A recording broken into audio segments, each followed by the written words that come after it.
Mas vamos lá, irmão, vamos falar sobre a soberania de Deus? Eu não sei se você notou, mas eu estou sendo bem intencional nas mensagens que eu tenho trazido, né? Já que nós ainda não estamos trabalhando em série, nós vamos iniciar em fevereiro, mas eu posso dizer que nós estamos em uma minissérie, porque eu não sei se você está percebendo, mas os assuntos estão todos conectados e são estritamente intencionais, né, sobre a necessidade, né, de nós como igreja local, e assim também como a nossa próxima série vai tratar de muitos assuntos que nós necessitamos crescer. Eu fico preocupado quando a mensagem ela não alcança as pessoas que estão ouvindo, porque eu estou pregando para quem, né? Então eu fico feliz quando alguém chega e fala assim: nossa, falou isso aqui, foi diretamente comigo. Nossa, você estava falando de mim? Sim. Não, essa pregação foi para mim? Sim, porque senão não tinha motivo a gente estar reunido aqui nessa manhã falando sobre a palavra de Deus. E quando a palavra ela é exposta, nosso coração é revelado, irmãos. Isso é um fato. Então, gostaria de trazer alguns princípios aqui sobre a soberania de Deus e a resposta humana. A soberania de Deus é um dos pilares centrais, na verdade, da teologia, né, especificamente da teologia reformada, que é a teologia que vocês são ensinados a partir dessa plataforma. E a teologia, ela vai ensinar, né, ela vai afirmar que Deus ele governa sobre todas as coisas. Isso quer dizer que Deus ele tem poder absoluto sobre todas as coisas. Ele tem sabedoria infinita e a autoridade de Deus é inquestionável. Até o diabo, irmãos, é o diabo de Deus, porque na verdade nós sabemos que não existe uma força antagônica que seja oposta a Deus, como o yin e yang. Uma hora o mal está vencendo, outra hora o bem está vencendo. Não, a soberania de Deus, ela está acima de todos os poderes, quer nos céus, quer na terra, debaixo na terra, principados, potestades. Deus, ele tem poder absoluto e a sua autoridade é inquestionável. Não existe ninguém que possa colocar Deus numa mesa e questionar o porquê Ele faz as coisas que Ele faz, do jeito que Ele faz, como Ele faz e quando Ele faz. E eu acho engraçado porque às vezes isso incomoda alguns crentes. Irmãos, nós estamos do lado do time que está vencendo. Então isso não deveria nos incomodar, mas sim, a soberania de Deus tem incomodado alguns cristãos. E quando nós vamos ler o livro de Jó, nós estamos, falando aqui hoje, especialmente entre os capítulos 38 e 42, o livro de Jó é um livro que fala muito sobre a soberania de Deus. O livro de Jó, nesses capítulos, vai revelar que essa soberania de Deus, ela é revelada, e eu gosto muito dessa série de perguntas que Deus ele faz a Jó. Na verdade, todos nós conhecemos a história de Jó, sabemos que Jó, de certa parte, vai questionar a Deus, mas Deus ele vai responder a Jó, fazendo algumas perguntas retóricas, obviamente, porque Jó não teria capacidade de responder, e essas perguntas, elas vão destacar, propriamente dita, a limitação humana, a limitação da compreensão humana, de acordo com a majestade de Deus, com a soberania de Deus, sobre toda a criação, e é justamente nessa parte, nessa perícope do texto, que eu quero meditar nessa manhã, para que nós possamos, aprofundar um pouco mais nessas perguntas de Deus para com Jó, para que nós possamos então entender a respeito da soberania de Deus. O primeiro texto que nós vamos ler é Jó 38, do 4 ao 7.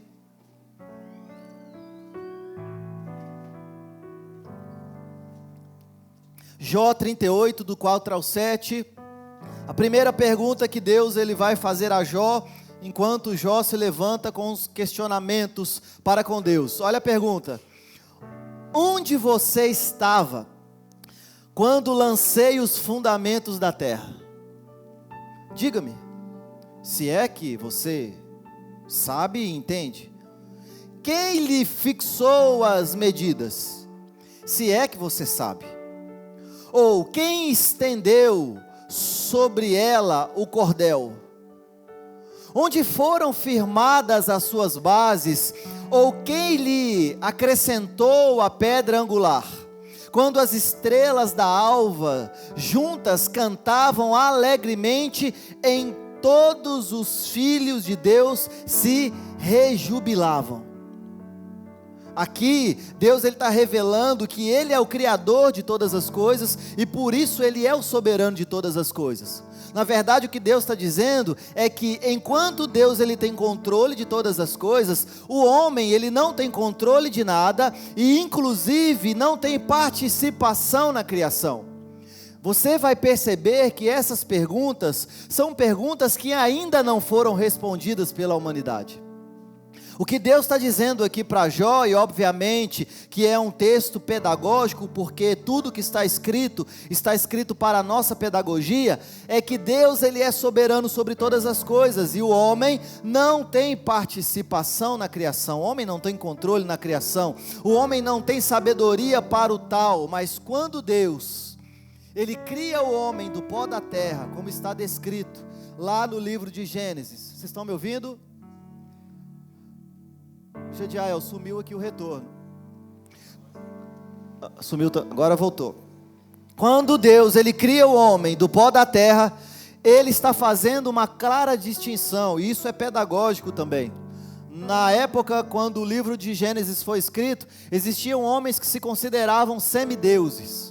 Aí vem a teologia ensinando que Deus, ele faz o homem do pó da terra. Ou seja, fazendo uma clara distinção, dizendo, olha, Deus ele é soberano sobre todas as coisas. Ele é o princípio da criação. Mas a distinção entre o homem e Deus é Deus e o homem é pó. O homem foi criado do pó da terra, ou seja, uma distinção entre divindade e o pó da terra. Qual é o valor que tem um Deus? Qual é o valor que tem o pó da terra? E a onipotência divina, ela é evidente nesse fato que Ele criou o universo. E Ele vai criar o universo com perfeição, com ordem, sem depender de ninguém fora de si. É por isso que a filosofia, tentando explicar os caminhos de Deus, vai dizer que Deus ele é o único ser que nunca não existiu, porque Ele não tem princípio de dias, Ele é Pai da eternidade, e para ser Pai de alguma coisa, você tem que anteceder aquela coisa, ou seja, a eternidade ainda não existia, aquilo que para nós é eterno, Deus ele já era, porque Ele é soberano sobre todas as coisas, e Ele não depende de nada de fora de si, Ele é completo em si mesmo.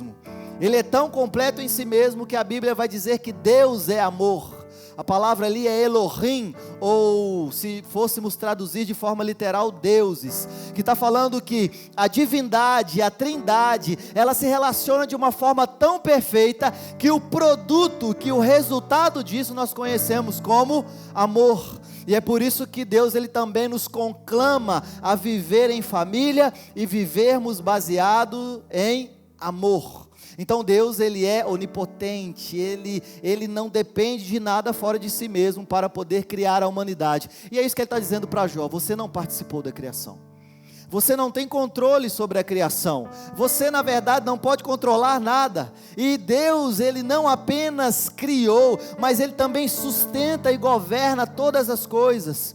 É isso que Colossenses capítulo 1, versículo 16 e 17 nos ensina. Colossenses 1, 16 e 17, pois nele foram criadas todas as coisas, nos céus e sobre a terra, as visíveis e as invisíveis, sejam tronos, sejam soberanias, quer principados, quer potestades, tudo foi criado por meio dele e para ele. Ele é antes de todas as coisas, nele tudo subsiste. Irmãos, o que Paulo está tentando nos ensinar aqui em Colossenses, é que tudo foi criado para Deus. Ele é o intermédio, tudo foi criado por meio dele, Ele é a primazia, o princípio de toda a criação, e tudo aquilo que foi criado para Ele. O versículo 17 está dizendo, Ele é antes de todas as coisas, é o único ser que nunca não existiu, nele tudo subsiste. O que Paulo está nos ensinando na verdade, é que tudo que existe, existe para a glória de Deus. O problema é que esse tudo às vezes nos incomoda.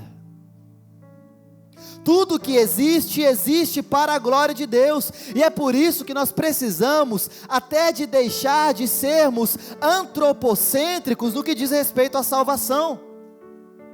Porque talvez até hoje, em 2025, tem gente que pensa que nós somos os maiores beneficiários da salvação.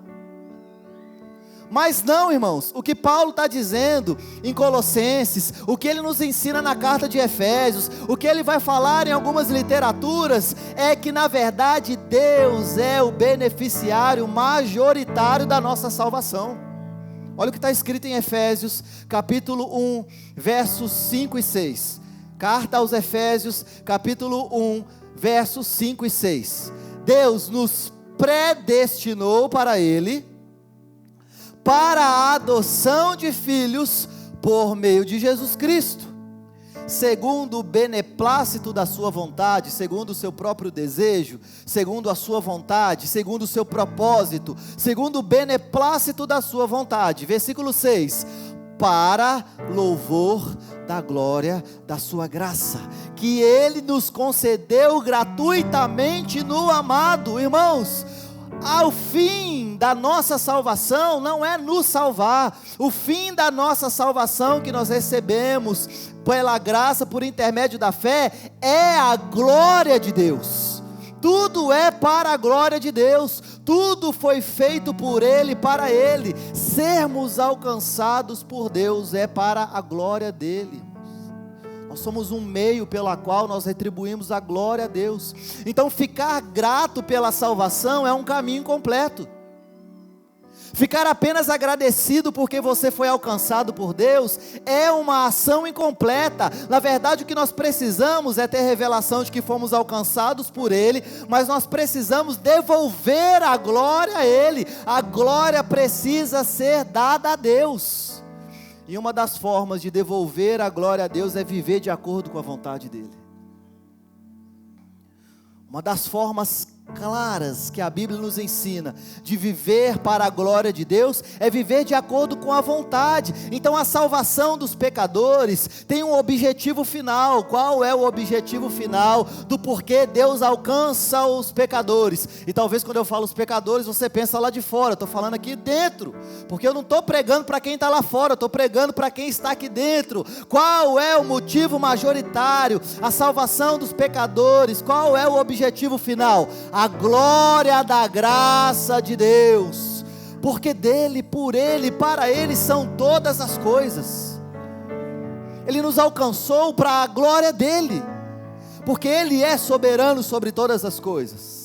Existe a soberania de Deus sobre os céus e sobre o clima, sobre a terra. Eu não sei se você prestou atenção no texto que eu li aqui, Salmo 113, mas o texto vai dizer que Deus se inclina para ver o que acontece nos céus e na terra. Deus, Ele se inclina para ver o que acontece nos céus. Então não é Deus que mora nos céus, irmãos, porque ninguém pode comportar a Deus. É os céus que moram em Deus. Ele é soberano sobre todas as coisas. Ele é tudo em todos. E Jó 38, 22 ao 30, Deus Ele vai continuar com as suas perguntas para com Jó. Jó 38, agora do 22 ao 30. Acaso, Jó, vamos fingir que é só para Jó. Acaso você entrou nos depósitos da neve e viu os tesouros da saraiva que eu retenho até o tempo da angústia, até o dia da peleja e da guerra? Onde está o caminho onde a luz mora? E quanto às trevas, onde é o seu lugar? Para que você as leve ao seu território e para que saiba os caminhos da sua casa. Jó, quem abriu canais para o aguaceiro, ou caminho para os relâmpagos dos trovões, para fazer cair chuva sobre a terra, onde não há ninguém, e no deserto onde não há gente? Irmãos, Deus Ele governa sobre os céus, Deus Ele governa sobre a terra, Deus Ele governa sobre os fenômenos naturais. Deus Ele demonstra a sua soberania até nos detalhes, até no clima Ele está dizendo: eu tenho autoridade sobre todas as coisas. A ordem e o funcionamento complexo do universo, onde se a Terra estivesse alguns metros mais próximos do Sol, não existiria mais vida aqui na Terra. Toda a complexidade do universo obedece à vontade soberana de Deus. Deus, Ele é soberano sobre todas as coisas. E quando nós falamos sobre a soberania de Deus, nós não estamos refutando uma responsabilidade humana, e é isso que nós vamos falar daqui a pouco. Porque nós temos o desequilíbrio: é só soberania de Deus, é só uma responsabilidade humana. Não, Deus, Ele é soberano sobre tudo aquilo que Ele criou. E a pergunta é: o que Deus não criou? Então a criação, ela declara a glória de Deus, como está lá no Salmos 19, versículo 1. O seu controle sobre o clima está lembrando que Deus, Ele é o Deus de providência. Deus, Ele é um Deus de providência ativa. Ele sustenta tanto a criação, quanto Ele sustenta os propósitos eternos. Deus, Ele é soberano sobre todas as coisas. E é por isso que Ele vai perguntar para Jó: onde você estava? Você por acaso entrou nos depósitos da neve, viu os tesouros de Saraiva que eu retenho até o tempo da angústia? Escatologicamente falando, está dizendo: eu tenho controle sobre todas as coisas. O seu futuro para mim já é passado, porque eu não estou preso ao seu tempo. Eu já determinei todas as coisas. Nós estamos condicionados ao presente. Irmãos, Deus, Ele não está preso no nosso tempo. Ele já sabe todas as coisas, Ele já viu todas as coisas. É por isso que a Bíblia diz: porque dele, para Ele são todas as coisas. Ele é o princípio, Ele é o alfa e o ômega, Ele é o princípio e o fim de todas as coisas. Jó, onde você estava quando eu dava o toque final na criação? Você entrou no meu celeiro e viu tudo aquilo que eu guardo para o tempo futuro? Obviamente que são perguntas retóricas. Jó não teria capacidade, assim como nós também não teríamos a capacidade de responder isso. Mas o que Deus está dizendo é que toda a criação, ela é feita por Deus e ela é controlada por Deus. Deus sustenta a criação para os seus propósitos eternos. Qual é o propósito de Deus? Lá nos versículos 1 ao 4 de Jó, capítulo 39, versículos 1 ao 4, nós temos agora Deus falando para Jó sobre a sua soberania, agora não só sobre os fenômenos da natureza, não só sobre a criação, mas também sobre os animais. Jó 39, do 1 ao 4, diz assim: acaso você sabe o tempo em que as cabras montanesas têm crias? Ou pode observar quando as corças dão à luz?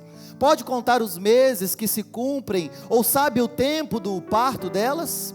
Elas se encurvam, dão a luz aos seus filhotes, e lançam de si as suas dores. Seus filhos se tornam fortes, crescem no campo aberto, saem e não voltam mais para elas.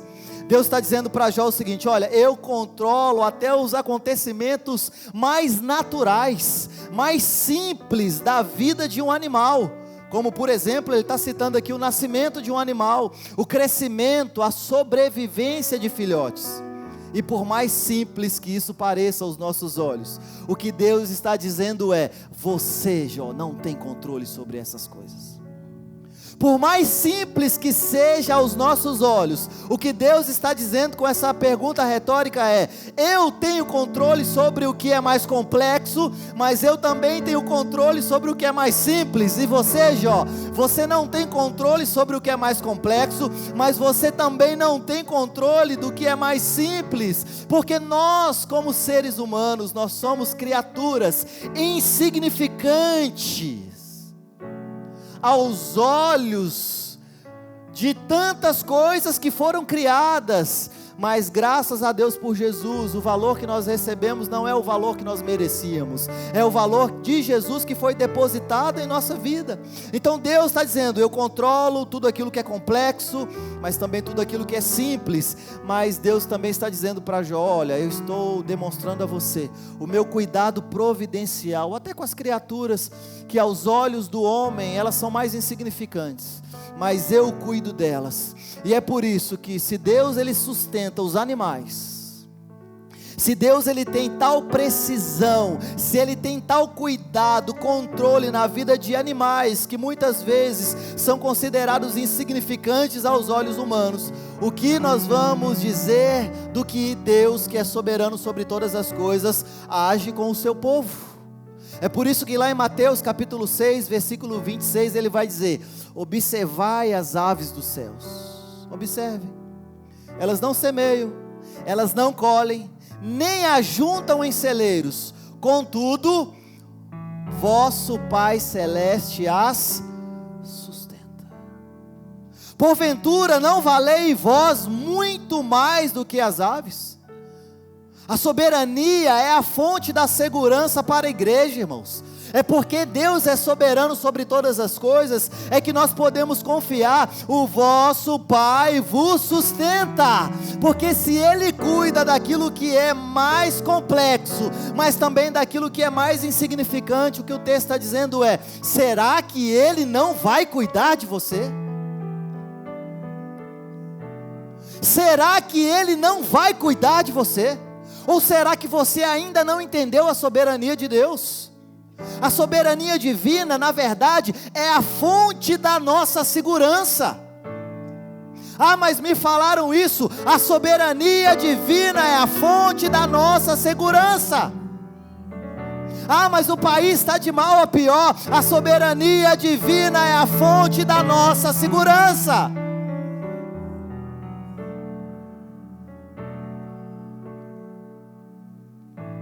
A soberania de Deus, ela é incomparável, irmãos.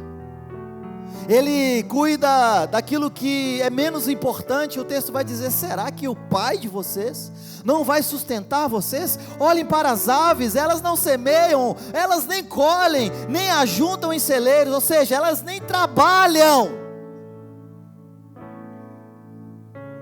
Contudo, o vosso Pai a sustenta. Porventura não valeis mais do que essas aves? E Deus ele não ficou por satisfeito, Ele continuou com algumas perguntas. Jó 41, do 1 ao 2. Jó 41, do 1 ao 2. Agora Deus vai falar sobre a sua soberania, sobre o mal e sobre a redenção. Diz assim: ô Jó, você pode apanhar o Leviatã com um anzol, ou amarrar-lhe a língua com uma corda? Pode pôr um cordão no nariz dele, ou com um gancho furar as suas queixadas? Talvez você não conheça essa figura Leviatã. Sabe aquele versículo que fala assim, ó: diante de Deus até a tristeza salta de alegria? Sabe? Sabe, irmãos? Então, ele não existe. Não existe esse versículo na Bíblia. Tá bom?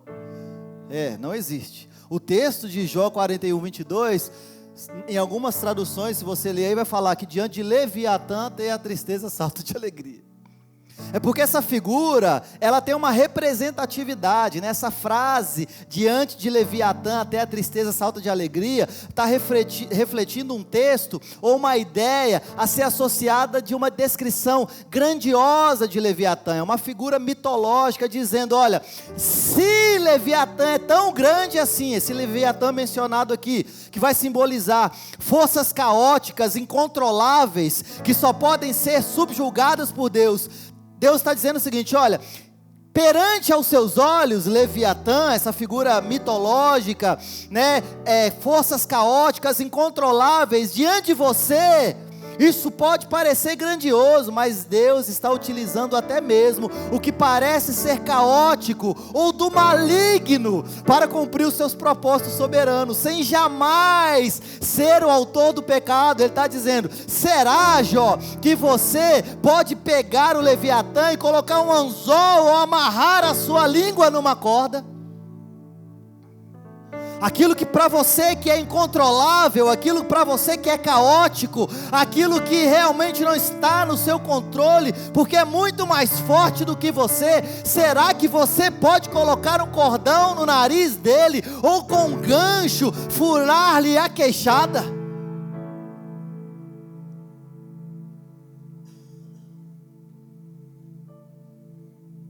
Irmãos, o que você precisa entender, o que nós precisamos entender, é que Deus, Ele é soberano sobre todas as coisas, e a Bíblia vai dizer que tudo coopera para o bem daqueles que amam a Deus e vivem segundo o seu propósito.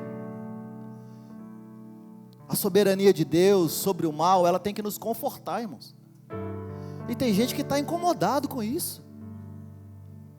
Por isso que quando eu brinco aqui, né, até o diabo é o diabo de Deus, é porque até o diabo é diabo de Deus. O seu maior inimigo é servo do seu pai. Você não conseguiu entender isso ainda? A soberania de Deus sobre o mal, ela tem que nos confortar, porque nós sabemos que Ele está no controle de todas as coisas, e nada pode frustrar os planos redentores de Deus. Olha o que Paulo vai dizer lá em Romanos, capítulo 8, versículo 28. Sabemos que todas as coisas cooperam para o bem daqueles que amam a Deus, daqueles que são chamados segundo o seu propósito. Então, quando nós falamos que todas as coisas cooperam para o bem, nós não estamos dizendo que apenas o bem coopera para o bem, nós estamos dizendo que o mal também coopera para o bem. Por mais incrível que pareça, isso incomoda algumas pessoas, mas o texto está dizendo: todas as coisas cooperam para o bem daqueles que amam a Deus e vivem segundo o seu propósito. Sabe qual que é o problema? O problema é que nós enxergamos um recorte da história. Deus, Ele vê o macro. Deus é como se fosse um editor de vídeos, Ele tem controle sobre a narrativa.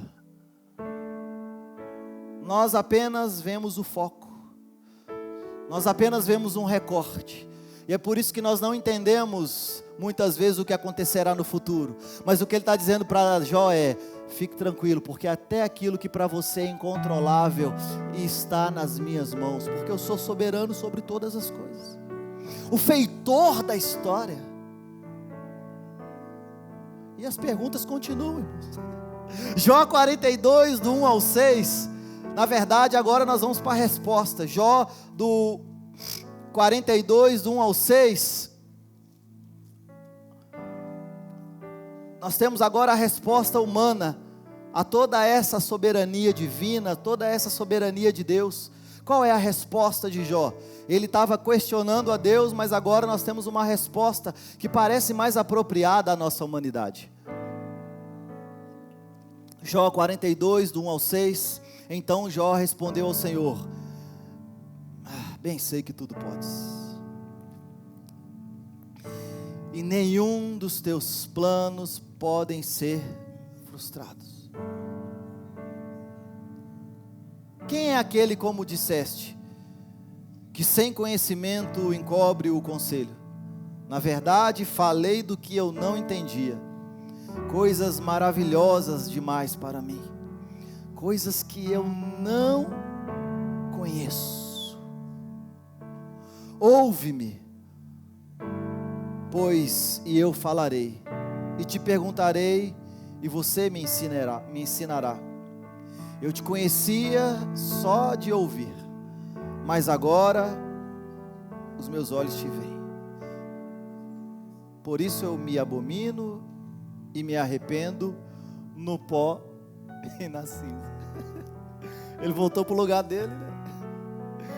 Eu tentei fazer a mesma coisa que o homem e a mulher fizeram no Éden, ser semelhantes a Deus. Mas quando Deus se manifestou, Ele falou: não, na verdade meu lugar é lá no pó. Porque na verdade eu falei de coisas que eu não sabia, e os planos de Deus não podem ser frustrados.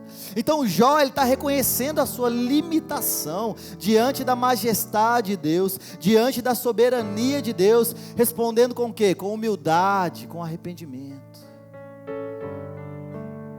A resposta humana, ela deve ser humilde à soberania de Deus, não com questionamentos. Então é por isso que eu fico preocupado quando eu escuto alguns cristãos, né, fazendo perguntas que são feitas lá fora, nos campos acadêmicos, né? Estava conversando aqui com o Givago, ele está, né, em missão na Europa, e como que lá agora um continente secularizado. Irmão, secularizado não é alguém que está desviado, secularizado é alguém que vive uma vida depois de Deus, é alguém que conheceu a Deus e que deliberadamente decidiu viver a sua vida sem Deus.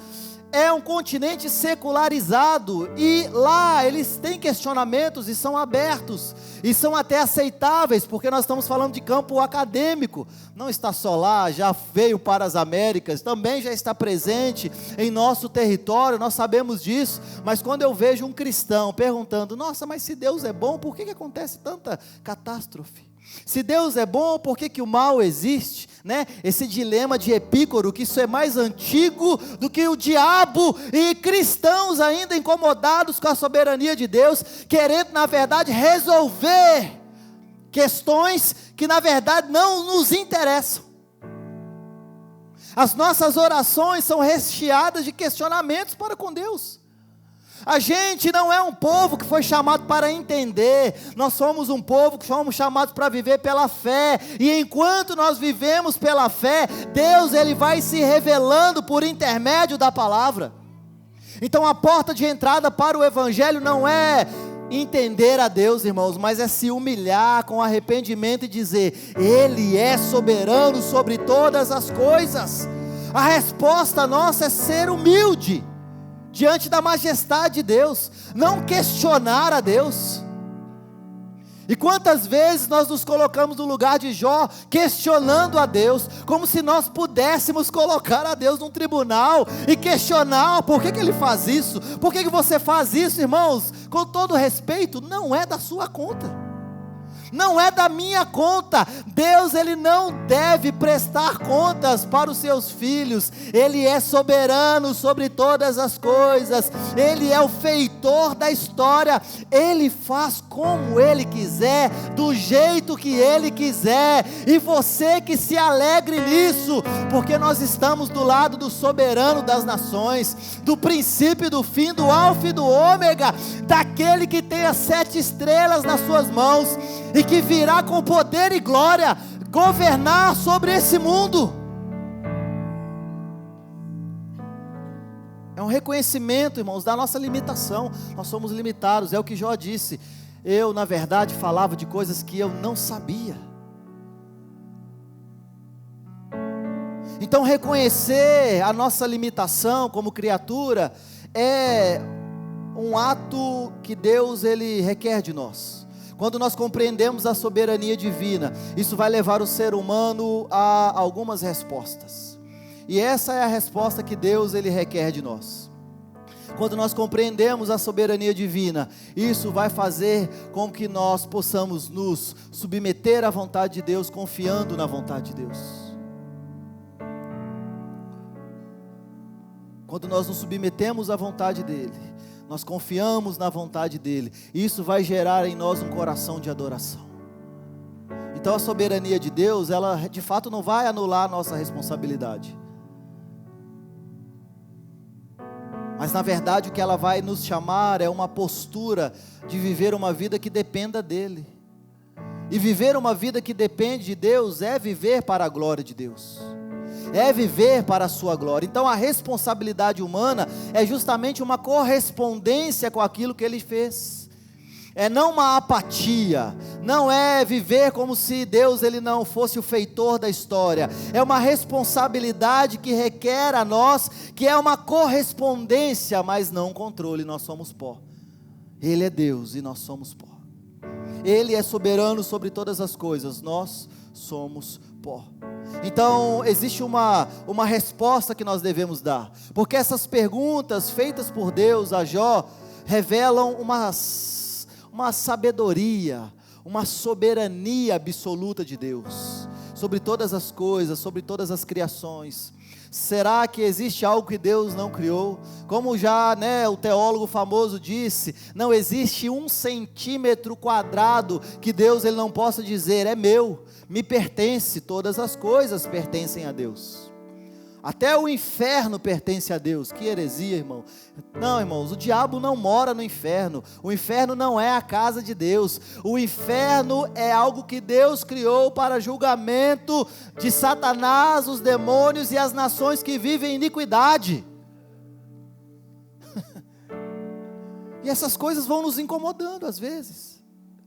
E as perguntas feitas por Deus a Jó, está revelando, eu sou soberano sobre todas as coisas, quer criação, quer fenômenos naturais, quer ser vivos, quer sobre as forças do mal, tudo coopera para o bem daqueles que amam a Deus e são chamados segundo o seu propósito. O final de tudo é o propósito de Deus. Qual é o propósito de Deus? A glória dele.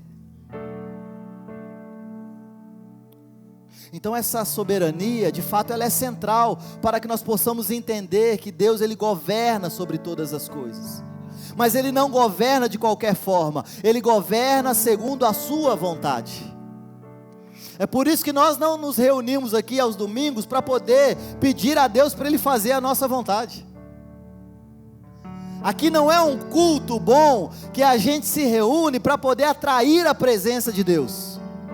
Não, nós somos pessoas que nos reunimos para dizer o quão grande Ele é, o quão soberano Ele é sobre todas as coisas, e o que nós pedimos aqui domingo após domingo: Deus, não nos deixe a par daquilo que o Senhor está fazendo em nossa cidade, não nos deixe a par daquilo que o Senhor está fazendo nessa nação, não nos deixe a par daquilo que o Senhor está fazendo nesse mundo, nos permita ser participantes da sua obra, da sua vontade, do seu próprio conselho. Mas não é Deus que se encaixa na sua vontade, é você que se encaixa na vontade de Deus. Não é Deus que se encaixa na sua vida, irmãos, é você que se encaixa na vida de Deus. É por isso que nós temos cristãos que vivem como mundanos, porque Deus se tornou um gênio da lâmpada. Eu vou guardar ele aqui na minha lâmpada mágica e colocar na minha mochila, vou viver a minha vida. O dia que eu precisar, eu entro no meu secreto, que hoje em dia não está mais secreto também, né? O cara vai lá no secreto, entra no secreto, fecha a porta, dá uma esfregadinha na lâmpada e começa a pedir. Lista de pedidos, desejos. Faça isso, faça aquilo, faça aquilo, faça aquilo, faça aquilo, faça aquilo. E a gente se frustra quando a resposta é, como diz Agostinho: não, não, também não. Essa? Não, não, não, não. E eu consigo entender, eu acho que todos os pais e mães aqui vão conseguir entender. Porque se eu desse para a Alissa tudo que ela me pede durante o dia, eu ia ter que ter 3 empregos igual o Júlio, ou até mais. Eu tenho que pastorear umas 4 igrejas. E também já teria matado a minha filha, porque ela pede coisas que não são correspondentes com a idade dela. Porque ela não tem maturidade para poder discernir isso. Irmãos, eu estou falando de um cara de 37 anos, com uma filha de 3 anos. Qual será a distância da maturidade de Deus e da nossa?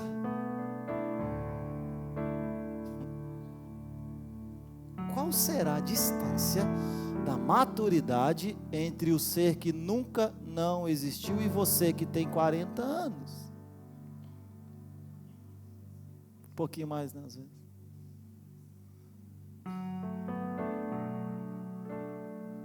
Efésios capítulo 1, versículo 11. Efésios 1, 11.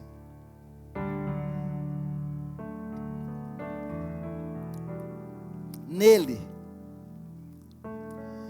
no qual fomos também feitos herança, predestinados, segundo o propósito daquele que faz todas as coisas, conforme o conselho da sua vontade. Deus, Ele faz o que Ele quer, do jeito que Ele quer, conforme o conselho da sua própria vontade. Aí eu te faço uma pergunta: será que Ele é digno de confiança? Será que Deus ele é digno de confiança? Mesmo quando nós sabemos que os seus caminhos são insondáveis? Será que Ele continua sendo digno de confiança? Quando nós olhamos para trás, para a história, será que nós olhamos sobre os relatos da obra de Deus? Será que Ele continua digno de confiança? Será que quando nós olhamos para a nossa vida hoje, e tudo aquilo que Ele tem feito por nós, será que Ele continua digno da nossa confiança? Mesmo quando nós não entendemos os seus caminhos, será que Ele continua digno da nossa confiança? Porque o que Paulo está dizendo é: nele digo qual fomos também feitos herança, predestinados segundo o propósito daquele que faz todas as coisas conforme o conselho da sua vontade. Tudo o que acontece, acontece pela vontade de Deus. Aí você pode entrar aqui nos aspectos da vontade de Deus, vontade permissiva, vontade ativa, mas tudo acontece pela vontade de Deus. E eu não sei vocês, Deus ele é digno de confiança para mim, mesmo quando eu não entendo os seus caminhos, mesmo quando eu não entendo de fato, porque são insondáveis. Eu vejo hoje, Ele vê o amanhã, Ele vê o futuro, porque a história já acabou para Ele. E isso não entra na nossa mente, obviamente, não vamos ficar filosofando aqui, mas como que eu vou discutir com alguém que já editou o vídeo, já sabe o que vai acontecer, já esteve lá e está dizendo para nós: confie, porque eu sou soberano sobre todas as coisas. É isso que ele está dizendo. Confiem, acreditem. Eu já li a Bíblia até o final, irmãos, e dá certo. A história está dizendo que no final vai dar certo. Apocalipse 22. É por isso que Ele faz todas as coisas conforme o conselho da sua vontade, porque Ele é digno de receber a nossa confiança, irmãos. Os seus caminhos, eles são melhores do que os nossos. Graças a Deus por isso. Graças a Deus por isso. Então nós precisamos reconhecer a soberania de Deus em todas as áreas da nossa vida. Para de dividir a sua vida em partes. Essa é a minha vida financeira, essa é a minha vida sentimental, essa é a minha vida profissional, essa é a minha vida secular. Você é politeísta, você tem vários deuses. Deus ele é soberano sobre todos os aspectos da nossa vida, somos integrais. O mesmo Deus da minha finança é o mesmo Deus quando eu estou no meu trabalho, que é o mesmo Deus da minha vida, que é chamada para ser integral. Não existem vidas, existe uma vida. Somos chamados para sermos seres integrais, somos chamados para apresentar espírito, alma e corpo irrepreensíveis até o dia da vinda de nosso Senhor Jesus Cristo. Então Ele é soberano sobre todos os aspectos da nossa vida. E reconhecer a soberania de Deus sobre as nossas vidas é mais complicado no tempo de sofrimento, no tempo de tristeza. Porque talvez nós fomos embebedados por uma teologia que diz que se tudo dá certo, é de Deus, e se tudo dá errado, é do diabo. É quase que igual quando a gente era criança: se passar um Fusca azul na rua, é de Deus. Não passou, é do diabo. Deus, eu estou querendo abençoar a vida do meu irmão. Se chover hoje, é de Deus. Nós estamos parecendo, né, o Antigo Testamento. Se ali ficar molhadinho por fora, é de Deus. Se ficar molhado no centro, aí não é. Aí a gente vai brincando com Deus dessa forma. Eu não sei se você percebeu, mas até certo momento Ele até permite. Mas depois Ele não faz mais essas coisas. Então a gente não vai anular o que aconteceu no passado, mas depois que você cresce, irmão, para de ser menino. Quando eu era menino, eu falava como um menino. Eu vivia as coisas de menino, mas quando veio a maturidade, agora Deus ele age conosco de forma diferente. Então Ele não vai ficar provando para você o tempo todo que Ele é soberano. Ele está dizendo: eu sou soberano sobre todas as coisas. E ser soberano sobre todas as coisas também fala em tempos de sofrimento, tempos de incerteza. Ele continua soberano sobre todas as coisas, e faz de acordo com o propósito da sua vontade, e faz com que todas as coisas cooperem para o bem daqueles que amam a Deus e que são chamados segundo o seu propósito. Só que também, hoje em dia, a gente está precisando falar para cristão que na alegria você também precisa reconhecer a soberania de Deus.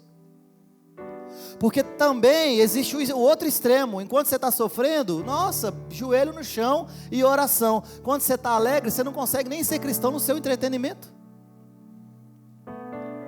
São os extremos. Ou eu acho que Deus não é soberano mais, porque eu estou sofrendo muito, ou eu estou alegre demais, então agora eu não preciso da soberania de Deus. Reconheça a soberania de Deus em todos os momentos da sua vida, em todas as áreas da sua vida, especialmente em tempos difíceis, de incerteza, mas também em tempos de alegria, irmãos.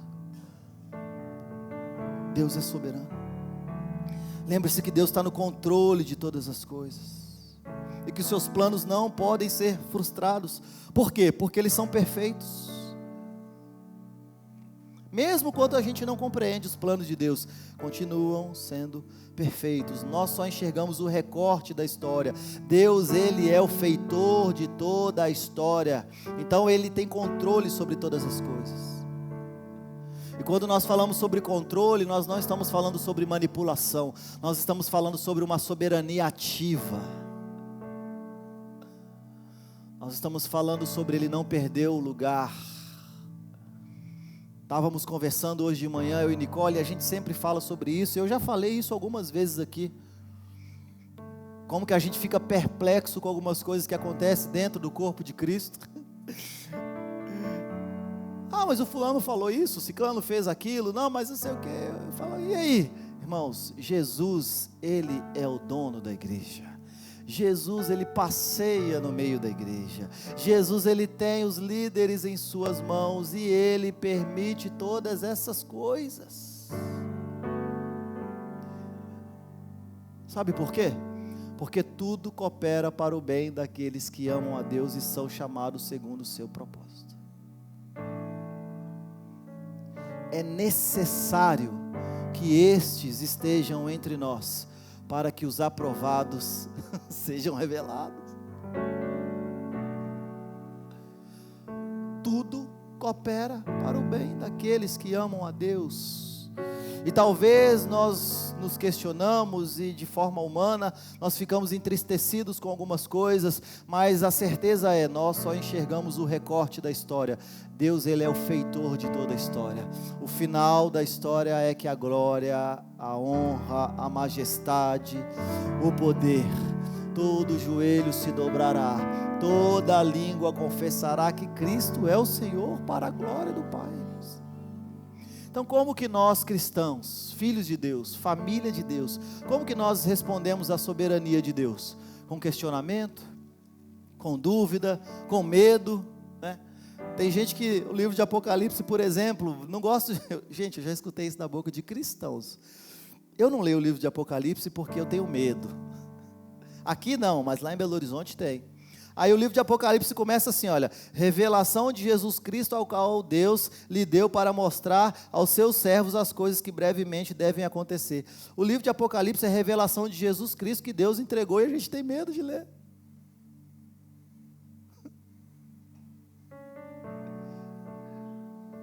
Resposta à soberania divina não é medo.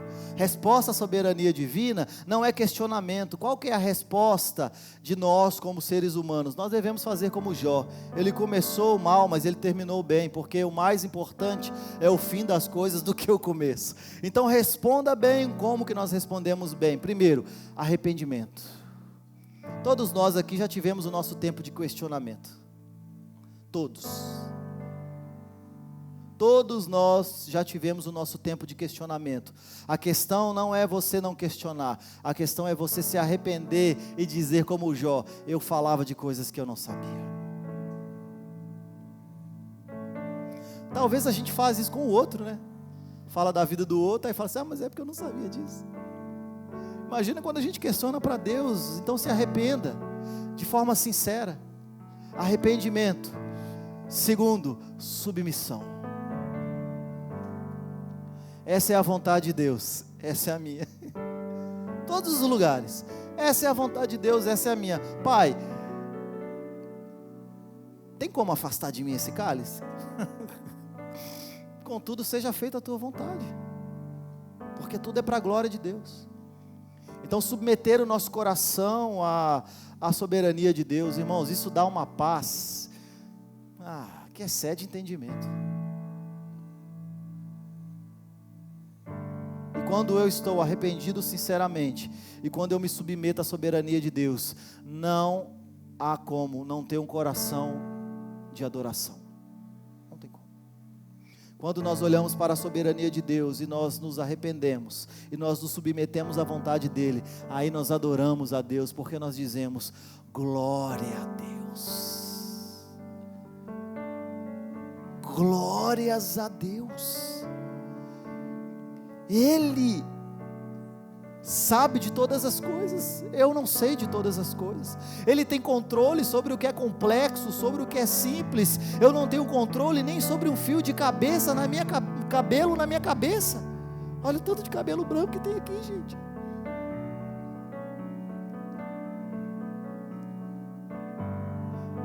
Nós não conseguimos controlar nada, mas quando nós olhamos para o nosso Pai Celeste, aquele que cuida de nós, aquele que verteu sangue na cruz para nos redimir, para nos tirar do império das trevas, então nós entendemos o seu propósito e nós entregamos a adoração a Ele. Nós dizemos glória a Deus, glória a Deus. Seja no momento de adversidade, glória a Deus. Seja no momento de incerteza, glória a Deus. Momento de alegria, glória a Deus, porque Ele é soberano sobre todas as coisas e Ele não perdeu o controle. Ele continua no controle de todas as coisas, uma soberania ativa. Ele está sentado no alto e sublime trono. A visão do profeta, ela não cessou, ela não terminou. Ele está sentado no alto e sublime trono, e todas as coisas são colocadas como estrado de seus pés. Todos aqueles que são contra Deus. Como que eu respondo à soberania divina? Arrependimento, submissão, e isso vai me dar um coração de adoração. Nós precisamos crescer em adoração.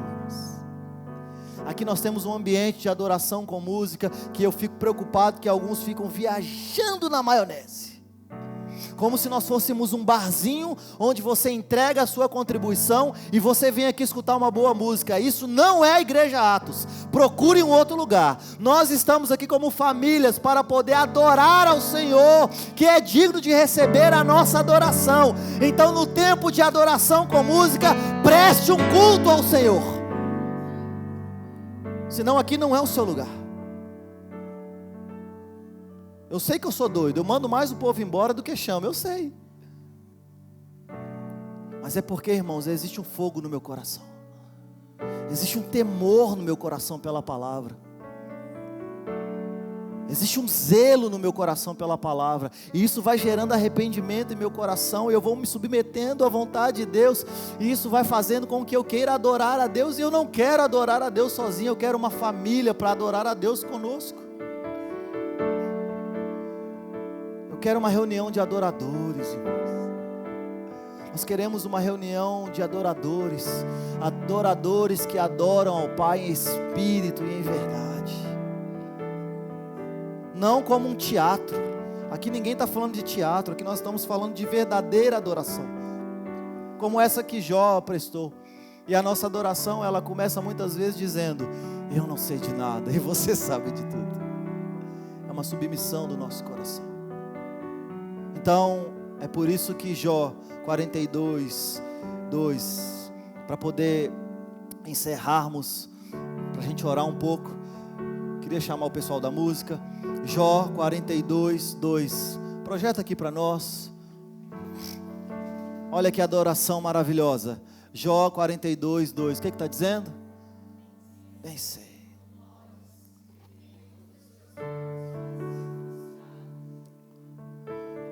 Irmãos, tatue isso no seu coração.